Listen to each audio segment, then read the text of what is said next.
Om Swastiastu, Budayu, Witi Tongtien.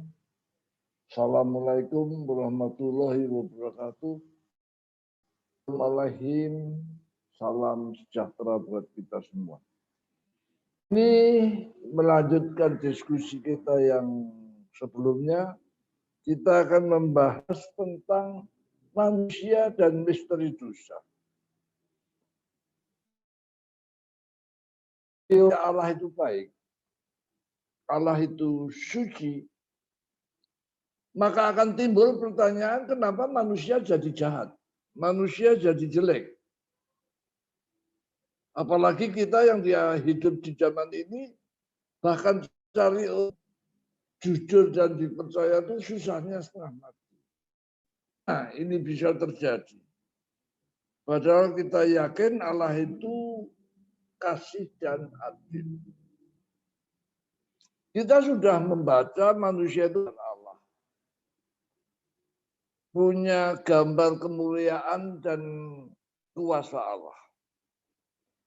Bagaimana manusia yang saya yakin itu sempurna pada waktu dijadikan, bisa jatuh dalam dosa, bahkan menjadi sangat jahat. Pertanyaan yang wajar, apakah tidak sempurna? Sehingga manusia itu cacat. Apakah Allah sengaja menciptakan kebaikan dan kejahatan? Sehingga kita ini memang sudah dipatok dalam sebagaimana banyak filosof dunia atau ajaran dunia itu keseimbangan baik jahat dan sebagainya. Kalau demikian, maka apa gunanya karena itu takdir. Konsep yang kita mau bahas hari ini. Tapi ada kalau kita nanti ikuti seperti yang kita sudah bahas kemarin, di mana Allah menyertakan malaikat yang di sebelum bumi dalam penciptaan manusia. Artinya malaikat itu yang bertanggung jawab manusia, apakah malaikat itu juga ada malaikat? Artinya diciptakan menjadi malaikat baik dan malaikat jahat. Dipikirkan oleh kaum Zoroaster. Ini pertanyaan besar yang kita mau bahas malam ini. Mari kita mulai mendalami. Sahabat dan saudara yang kekasih, manusia gambar Allah mempunyai kuasa cipta, rasa, dan karsa. Untuk apa semua itu? Tentunya untuk kebaikan, untuk kebahagiaan manusia. Tetapi ciptaan manusia itu menjadi alat. Ilmu, ciptaan, karya itu baik dan tidak baik. Tergantung dari motif penciptanya. Katakanlah pilihan. Maka di dunia yang sudah penuh dengan kejahatan ini, saya tertarik dengan Abraham Lincoln. Untuk mengetahui kesetiaan atau ketaatan seseorang, caranya adalah berilah dia kesempatan dan kuasa. Inilah yang kita bisa lihat dan itu benar. Bagaimana dulu pejuang-pejuang itu begitu rela membela negara, tapi setelah merdeka malah jadi koruptor dan penjual negara. Itu kenyataannya seperti itu. Jadi ada satu perubahan yang perubahan semua ciptaan manusia, mulai yang paling sederhana cangkul, kendaraan, kereta, atau komputer yang canggih, ketiganya hanya alat untuk memenuhi kebutuhan manusia. Ada yang langsung dipakai karena kebutuhan cangkul dan mobil, ada yang langsung untuk mengatur misalnya komputerisasi. Pelaku kejahatan, kalau kita lihat, pelaku kejahatan itu adalah orang-orang yang hebat, orang-orang yang punya pilihan. Pertanyaannya, apakah sifat ini memang diberikan Allah kepadanya? Sebagai orang yang percaya Alkitab,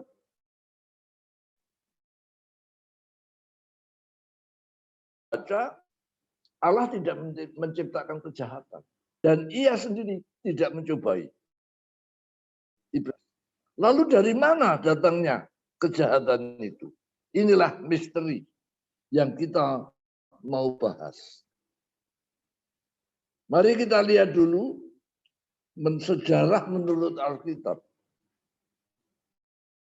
Ketika sempurna dalam rupa dan gambar Allah, manusia itu seorang diri.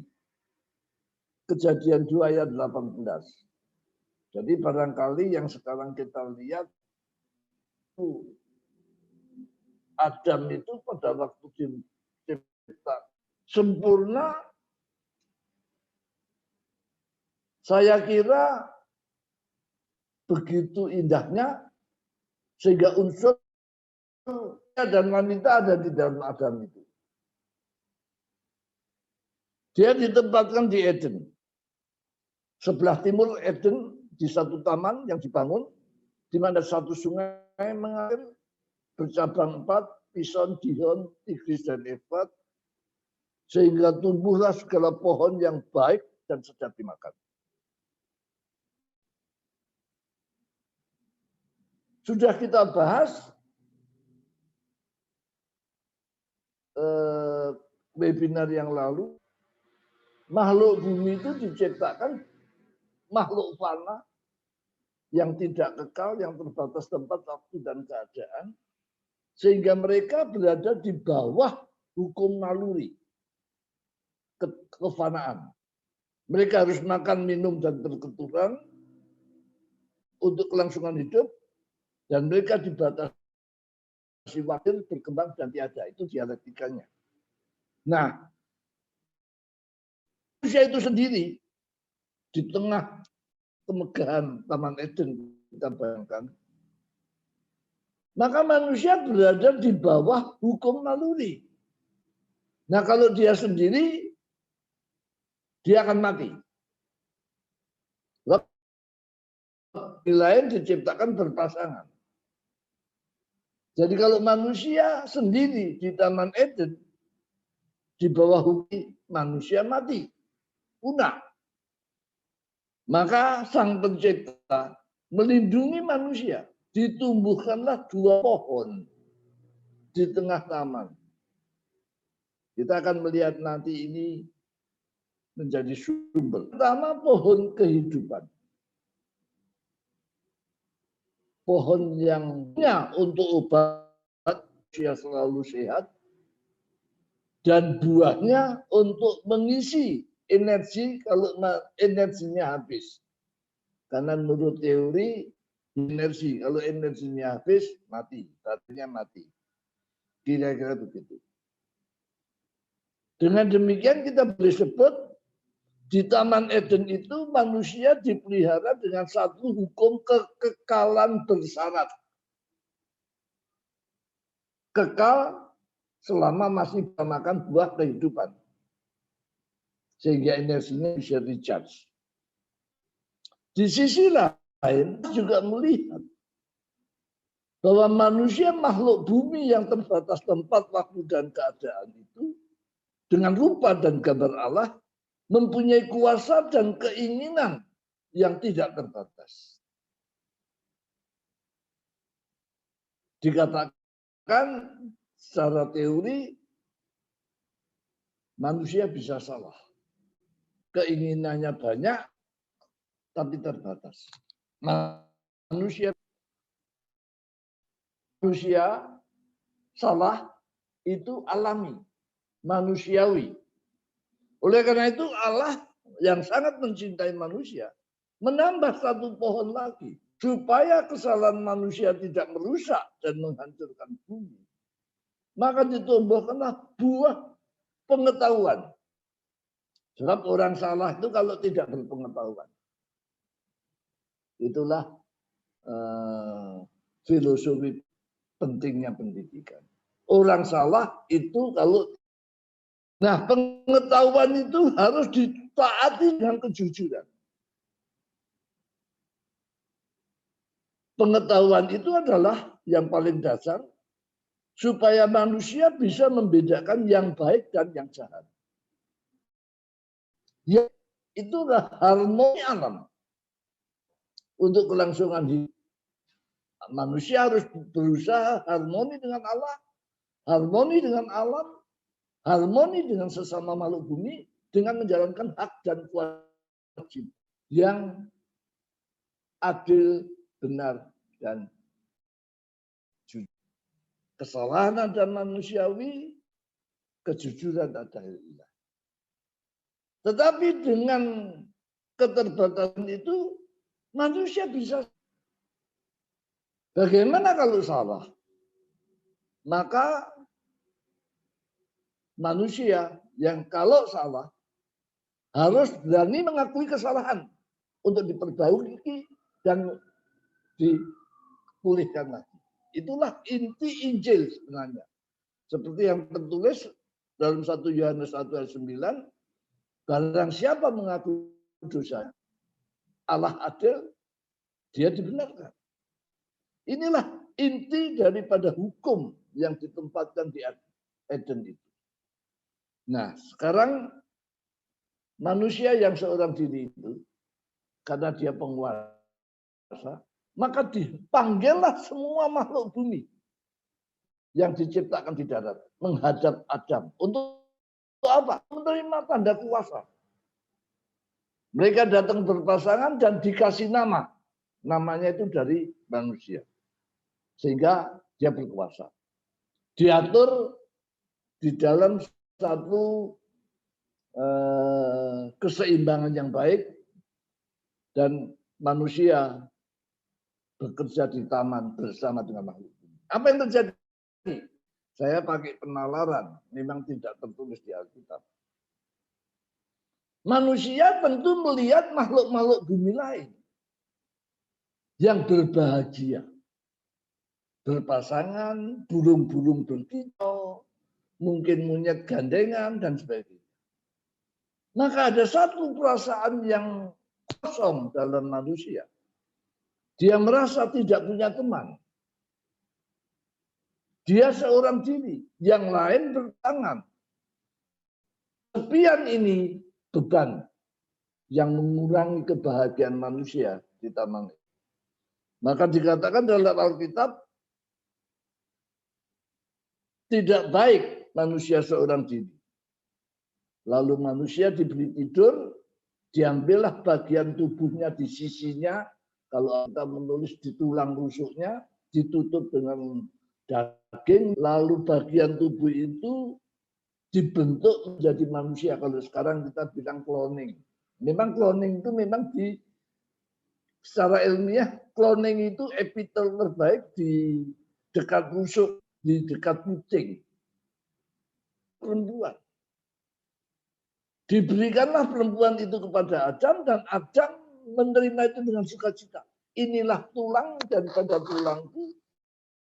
Dan yang satu menjadi dua, yang dua supaya menjadi satu secara spiritual, yaitulah rumah tangga. Di dalam rumah tangga itu, laki-laki dan perempuan akan saling tolong-menolong dengan setara yang padan. untuk mengatasi kesulitan, untuk menghadapi pekerjaan, untuk menghadapi tantangan.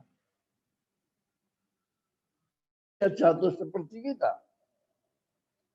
Jangkar yang paling menolong kita untuk kebahagiaan adalah rumah tangga.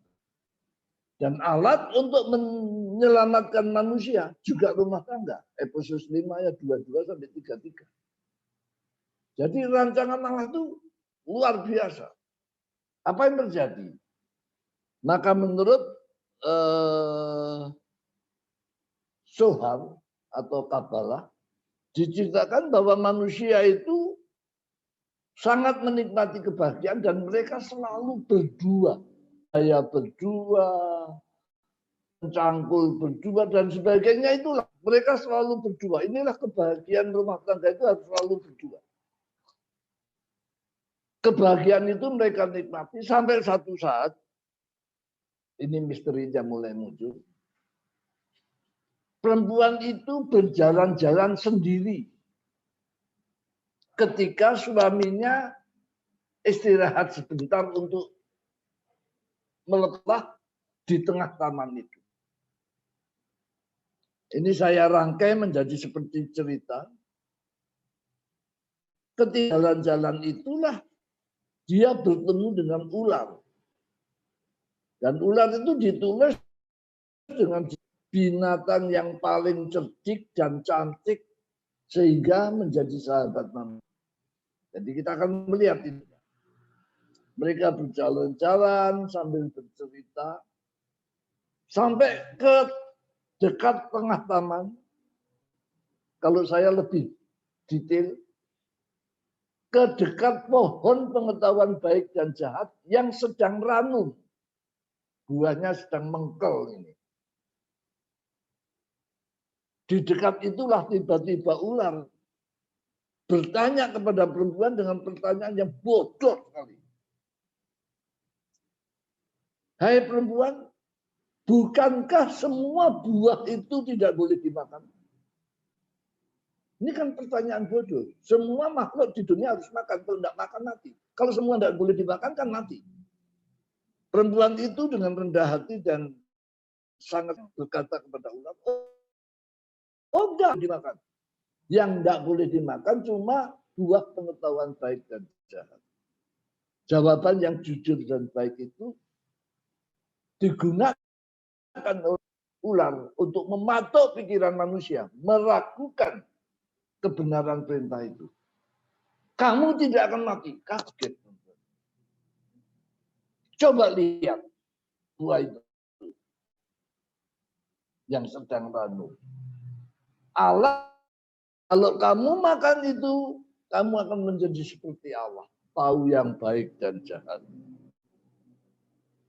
Patukan itu membawa bisa itu membangkitkan egoisme, dan muncullah daya tarik. Benar enggak ya? Ini pertanyaan pertama itu benar enggak ya? Maka dia memandang buah yang ditunjuk. Ketika dan buah itu ditulis di kitab suci, maka dilihatnya buah baik dipandang, sedap dimakan karena berkilong-kilong, dan mendatangkan hikmat. Terjadi pergumulan, bisa makin ke dalam pikiran manusia. Muncullah satu keinginan karena kebebasan manusia. Manusia ingin salah seperti yang ditulis. Tahu yang baik dan jahat, menentukan sendiri dan jahat, tidak perlu aturan, tidak perlu diajar, dia jadi Allah. Ini namanya egoistik. Bisanya itu adalah egoisme. Keinginan adalah keinginan untuk memiliki yang bukan miliknya. Keinginan untuk mengetahui yang bukan haknya. Manusia yang polos bergumul antara dua hal. Kita pun bergumul di situ. Antara keinginan dan ketaatan. bisa semakin mendalam. Akhirnya perempuan itu nekat, dia memetik buah itu dan makan. Secara psikologis kita bisa membayangkan. Perempuan yang selama ini hanya tahu yang baik, tiba-tiba tahu yang jahat. Bayangkan. Orang yang tahu dan berbuat jahat, maka rangkaian pikiran jahat itu berkembang sangat cepat. Perempuan itu saja, dia sudah melanggar hukum dan dia akan mati. Kalau salah, dia akan lapor, saya salah, diperbaiki. Tapi ternyata orang yang bersalah secara psikologi kehilangan keberanian untuk berkata benar. Maka itu tidak berani mengaku. Tidak berani menanggung akibat, tahu dia akan mati. Malah dia tidak mau mati sendiri. Kalau orang berbuat jahat, hasil kejahatannya dinikmati sebanyak-banyaknya. Tapi akibat kejahatannya dia bagi sebanyak-banyaknya. Dia cari teman. Teman perempuan itu hanya jadi kepada dibagikannya, dibujuknya suaminya supaya makan. Supaya tidak sendiri dia. Sekarang manusia yang baik itu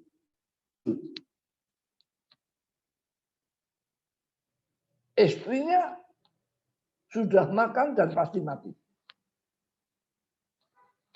Manusia akan pahitnya kesepian dan sudah merasa maca berumah tangga.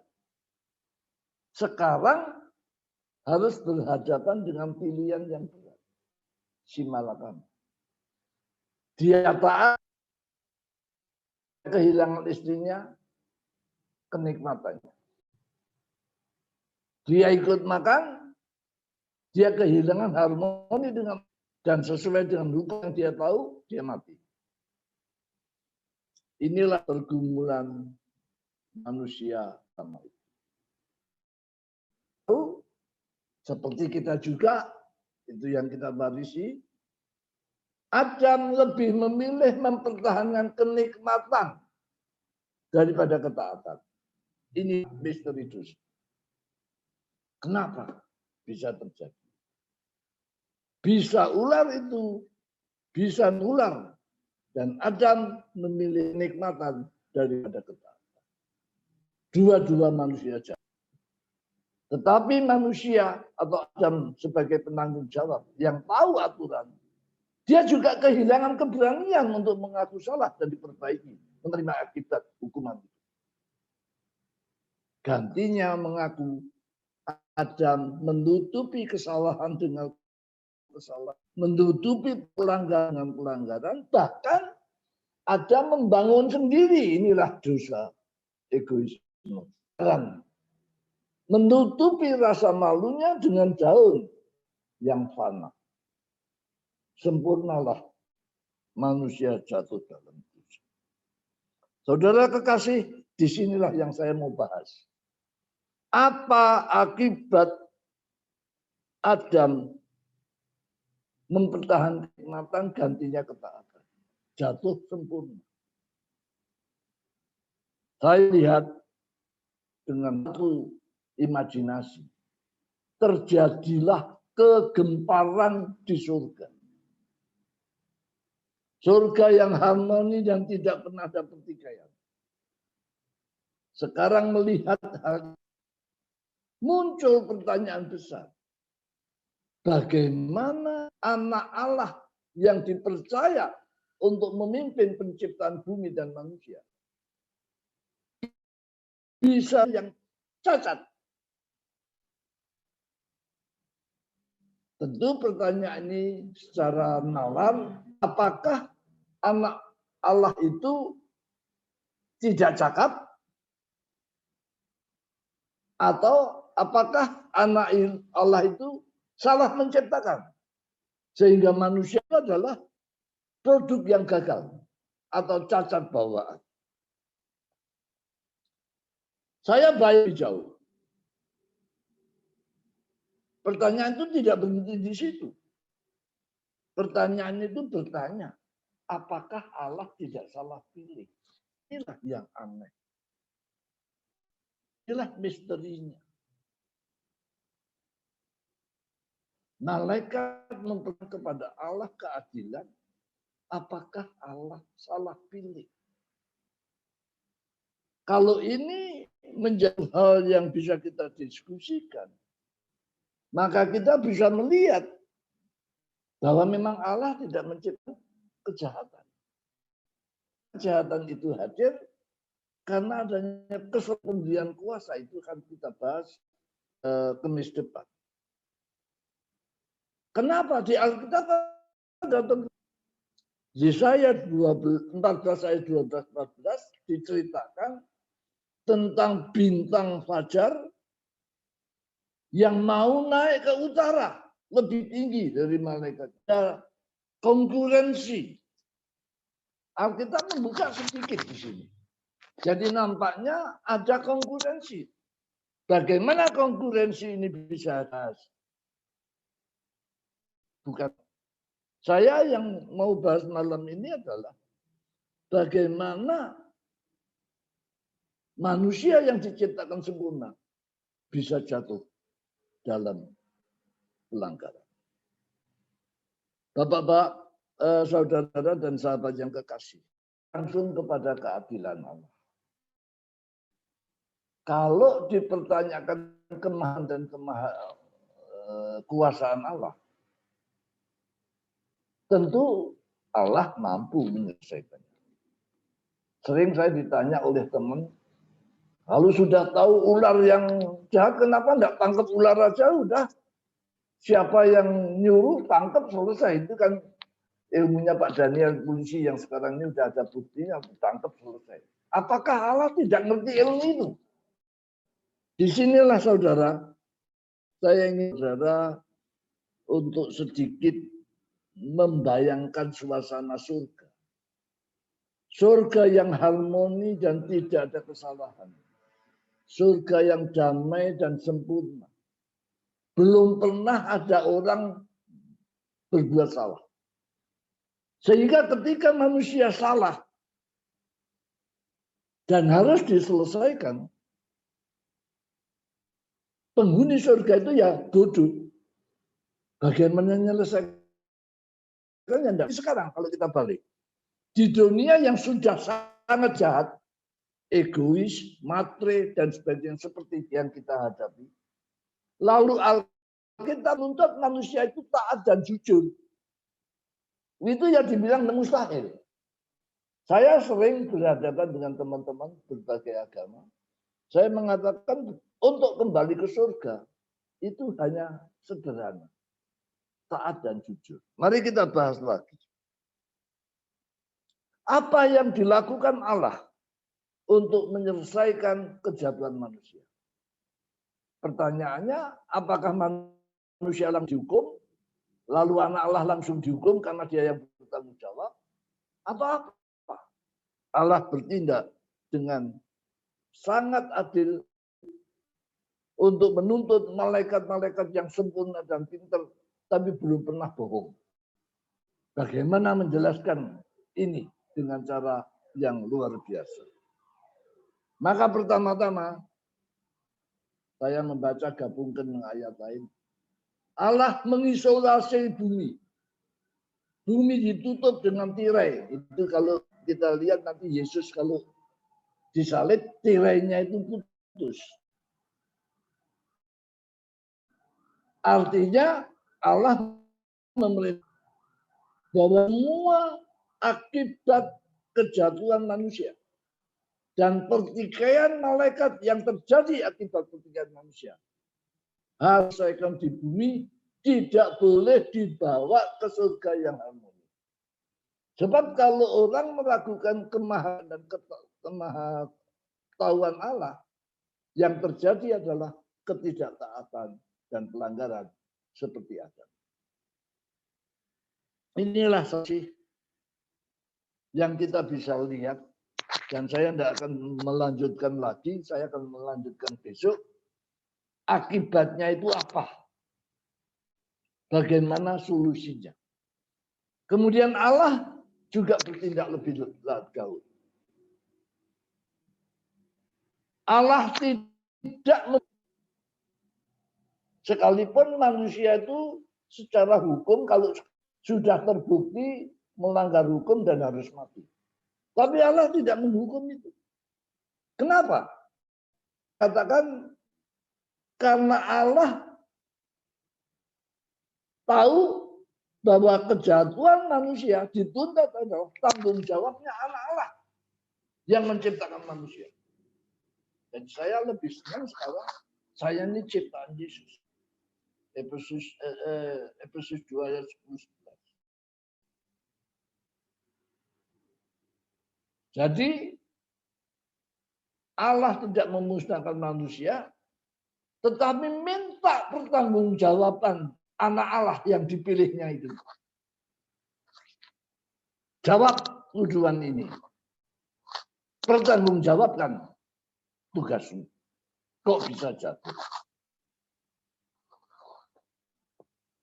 Anak Allah perbaiki manusia yang sudah. Dan ini harus diawasi. Allah tidak mengawasi sendiri. Kalau dia mengawasi sendiri, dia yang memilih anak Allah, dia mengawasi, tidak adil. Maka dia menunjuk malaikat yang menuduh itu, penuduh atau iblis, menjadi penguasa bumi. Nah, disinilah kontroversi antara anak Allah yang harus bertanggung jawab dan membuktikan bahwa manusia itu tidak cacat, dan iblis yang diberi kuasa menjadi pengawas untuk membuktikan bahwa manusia itu cacat. Inilah keadilan Allah. Saya hanya akan membahas sampai di sini malam ini. Kemis depan, bagaimana kontroversi di semesta alam yang sempurna itu terjadi. Mudah-mudahan bahasan kita ini akan membuka wawasan kita dan kita akan sama-sama mencari bagaimana memahami Alkitab dengan benar seperti yang kemarin, dengan memahami siapa anak Allah, apa tanggung jawabnya, maka kita akan ketemu ortodoksi yang memisahkan perjanjian lama dan perjanjian baru. Ada jembatan. Rahasia itu adalah menjawab siapa Yesus yang sebenarnya. Mudah-mudahan apa yang saya sampaikan menjadi bahan untuk menarik perhatian kita untuk mendalami. Tuhan memberkati. Shalom.